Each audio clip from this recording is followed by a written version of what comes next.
خواتین و حضرات کو عارف کسانہ کے چینل پر خوش آمدید۔ آج کے ولاگ میں ہم فیملی ویزا کے حوالے سے بات کریں گے، اور خصوصاً وہ لوگ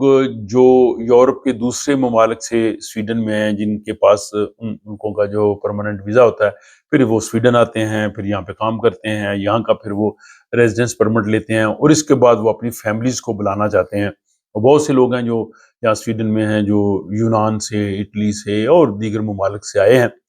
تو ان کے لیے بہت اہم چیزیں میں آج کے ولاگ میں بتانا چاہوں گا، کیونکہ ایک معمولی جو ہے وہ کمی کی وجہ سے جو ہے ان کا کیس جو ہے وہ مشکل میں آ سکتا ہے، اور اگر ان کا وہ خیال کریں گے تو ان کے لیے مسئلہ جو ہے وہ شاید حل ہو جائے۔ تو پہلے یہ ہے کہ جب آپ وہ تمام شرائط پوری کر لیں گے جو سویڈن کی مائیگریشن ایجنسی نے فیملی بلانے کے لیے رکھی ہے، تو اس کے بعد پھر آپ اپنی فیملی کو بلانے کے لیے جو ہے وہ پروسیس شروع کریں گے۔ یعنی آپ کے پاس آپ کا وہ کارڈ چیک کریں گے، اور آپ کا جو ہے وہ لانگ ٹرم جو پرماننٹ ریزیڈنس ہے جس ملک سے آئے تھے وہ ٹھیک ہے، اور اس کے بعد پھر آپ کو سویڈن میں جو ہے وہ رہنے کا اجازت نامہ دیا جائے گا۔ آپ کو 5 سال کا ریزیڈنس پرمٹ اگر آپ کے پاس ہے، سویڈن میں کام کرنے کی مکمل اجازت ہے، آپ کے پاس جاب ہے، آپ کو ظاہر الگ سے ورک پرمٹ کی اس طرح سے ضرورت نہیں ہے جو دوسرے لوگ آتے ہیں۔ تو یہ ساری شرائط آپ کو پتہ ہے، یہ آپ پوری کرنے کے بعد پھر آپ اپنی فیملی کی لیے اپلائی کرتے ہیں، اور اسلام آباد میں اب آسانی ہے، آپ کو وہ پرانا معاملہ تو ختم ہو گیا۔ وہاں پہ آپ اپوائنٹمنٹ لیں گے، اپوائنٹمنٹ لینے کے بعد وہ ضروری جو ڈاکومنٹس ہیں جو انہوں نے آپ کو کہے ہوتے ہیں، اس میں پاسپورٹ ہوتا ہے، نکاح نامہ ہوتا ہے، اور باقی جو ساری چیزیں ہوتی ہیں وہ آپ تیار رکھیں، اور ایمبیسی میں جا کے جو ہے وہ اپنے انٹرویو کے لیے جانا ہے، اور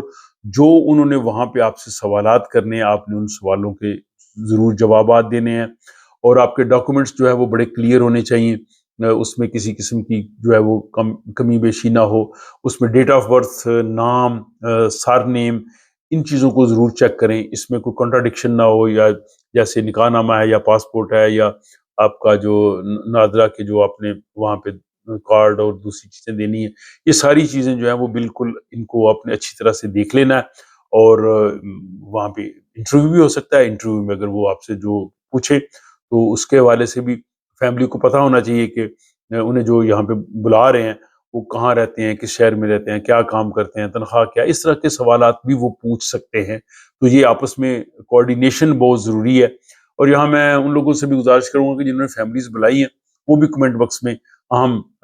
جو ہے وہ ٹپس لکھ دیں، تاکہ لوگوں کا فائدہ ہو سکے جن لوگوں نے اپلائی کرنا ہے۔ تو اس کے بعد آپ نے وہ وہاں پہ جیسے میں نے کہا کہ آپ نے جب جانا ہے تو وہاں پہ ویلڈ پاسپورٹ آپ نے لے کے جانا ہے، بچوں کے جو برتھ سرٹیفکیٹ سے لے کے جانا ہے، نکاح نامہ لے کے جانا ہے، اس کے علاوہ کوئی ایڈیشنل جو ڈاکومنٹس ہیں وہ آپ نے لے کے جانا ہے۔ اور اگر بچے جو ہے وہ بڑے ہو گئے ہیں 21 سال سے اوپر، تو ان کا بھی آپ نے وہاں پہ بتانا ہے کہ وہ آپ کے ساتھ رہ رہے ہیں، ڈیپینڈنٹ ہیں، آپ ان کو پیسے بھیجتے رہے ہیں، پیسوں کی آپ کے پاس رسیدیں وغیرہ بھی یہاں سے ہونی چاہیے، تاکہ آپ ان کو بتا سکیں کہ بینک ٹرانسفرز میں کرتا رہا ہوں، اور یہ بچہ ہمارے ساتھ ہی رہ رہا ہے، یہ اس کا الگ کوئی کام وغیرہ نہیں ہے۔ تو پھر انٹرویو میں وہ یہ چیزیں آپ سے پوچھ سکتے ہیں، وہاں پہ وہ پاسپورٹ وغیرہ چیک کریں گے، اور اس کے بعد جو ہے وہ آپ پروسیس کریں گے۔ لیکن یہاں پہ جس بندے نے بلانا ہے اس بندے سے بھی یہاں جو ٹیکس کی ایجنسی ہے وہ اپنے اس پارٹنر کا پاسپورٹ کی کاپی مانگے گی، وہ آپ دے دیں گے۔ اس کے علاوہ آپ کا یہاں پہ جو جاب کانٹریکٹ ہے وہ آپ سے مانگ سکتے ہیں، آپ کی باقی ڈاکومنٹس۔ لیکن اس میں بہت امپورٹنٹ چیز یہ ہے کہ آپ اگر اپنی فیملی کو بلا رہے ہیں تو آپ کے پاس سے یہاں پہ گھر ہونا چاہیے۔ گھر آپ کے پاس اگر فرسٹ ہینڈ کانٹریکٹ ہے تو کوئی مسئلہ نہیں، پھر تو بہترین ہے۔ ادروائز اگر آپ اسے ایسے کریں کہ کرائے پہ فرسٹ ہینڈ جس کو سیکنڈ ہینڈ کہتے ہیں کانٹریکٹ پہ وہ لے لیں، اور آپ کے پاس ہیرس کانٹریکٹ ہونا چاہیے، تو ٹیکس آفس آپ سے جو ہے وہ سرٹیفکیٹ مانگے گا کہ آپ کے پاس یہ مکان ہے، اس کو ہیرس کانٹریکٹ کہتے ہیں۔ وہ اگر آپ کسی کمپنی سے لیا ہے یا کسی شخص نے آپ کو دیا ہے تو وہ آپ نے اس کو فل کرنا ہے۔ اس میں دو صورتیں، اگر فار ایگزامپل کسی شخص کا اپنا وہ اپارٹمنٹ ہے جس کو بوستہ دراتے کہتے ہیں، اس نے آگے کرائے پہ دیا ہے، تو وہ شخص جو ہے وہ فارم فل کرے گا، آپ فل کریں گے، اس میں سارا کچھ لکھا ہوگا کتنی مدت کے لیے، کرایہ کتنا یہ ہے وہ. اس کے بعد وہ وہاں پہ جو ایسوسیشن ہوتی ہے بوتھ سیاست ٹریننگ، وہ اس کو ٹیسٹ کرتی ہے، وہ اپروو کرتی ہے، پھر وہ جا کے صحیح جو ہے وہ ویلڈ ہوتا ہے. اسی طرح اگر آپ نے کسی ایسے اپارٹمنٹ میں آپ نے وہ کسی سے کرائے پہ لیا جو کسی کمپنی کا ہے، جیسے اسٹاک ہوم ہیم ہے یا سوینسکا بوس سیدر ہے، تو پھر وہ اس کو اپروو کرتے ہیں، اس کے بعد وہ ویلڈ ہوتا ہے، تاکہ جو ٹیکس آفس والا ہے یا مائگریشن ایجنسی والا ہے یا ایمبیسی ہے اس پہ کسی قسم کا اعتراض نہ کرے. تو ہیرس کانٹریکٹ بہت ضروری ہے. آپ کے پاس ایڈریس ہونا کافی نہیں ہے کہ آپ کسی کے گھر میں رہ رہے ہیں، آپ نے اپنا ایڈریس دے دیا تو وہ تو سیدھا سوال پوچھیں گے مائگریشن ایجنسی والے یا ایمبیسی والے کہ آپ بیوی بچوں کو کہاں رکھیں گے. اور دوسری چیز ہے کہ وہ جو گھر ہے وہ آپ کے جتنے افراد ہیں ان کے مطابق آپ دیکھیں. اگر آپ کے 3-4 بچے ہیں تو ظاہر ہے 1 کمرے کا یا 2 کمرے کا گھر کافی نہیں ہے، اور اس میں اور لوگ رجسٹرڈ نہ ہوں کیونکہ وہ چیک کر لیں گے. اگر اس میں 10 بندے اور بھی رہ رہے ہیں اور آپ کے پاس بھی ہے تو وہ کہیں گے کہ یہ کیا تماشا ہے، یہ کیسے رہیں گے. تو یہ بہت ضروری ہے کہ صرف اگر ہیرس کانٹریکٹ میں بھی آپ کی پرابلم ہوئی